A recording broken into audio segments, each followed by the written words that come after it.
मी संदेश शिर्के, बातमीदार.com या वेब वृत्तवाहिनीमध्ये आपल्या सर्वांचं स्वागत। सर्वात मोठी बातमी येते कल्याण डोंबिवली महापालिकेतून।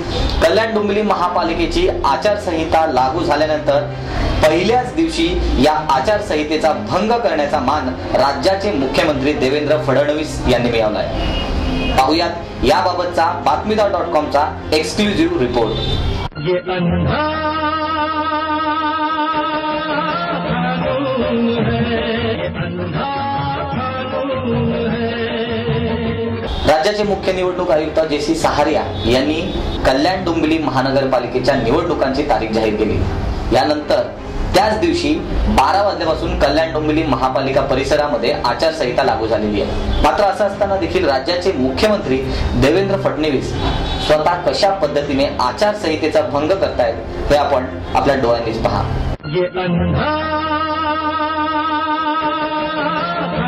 कानून है, अंधा कानून है, ये अंधा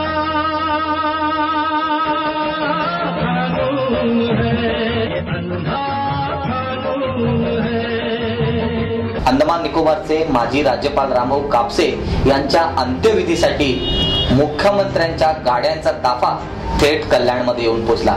मात्र या गाड्यांच्या ताफ्यामध्ये मुख्यमंत्र्यांची लाल बत्तीची गाडी सर्वांचंच लक्ष वेधून घेत होती। आचारसंहितेच्या कालावधीमध्ये मुख्यमंत्र्यांकडून आचारसंहितेचा भंग झालाय का याची खातरजमा करण्यासाठी बातमीदार.com ने राज्य निवडणूक आयुक्त कार्यालयात फोन केला आणि या फोनवर तेथील अधिकाऱ्यांनी काय उत्तर दिले तेही आपण ऐका।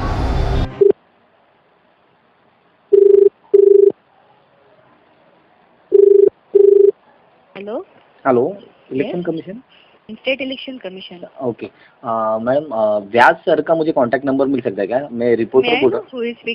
संदेश Shirke, I am journalist from Kalyan. Do you want to talk about Kalyan Dombivli election? Yes yes yes. Just hold on. Hello, under secretary is not there, the clerk is there. Okay okay. Hello. हाँ हाँ हेलो हेलो।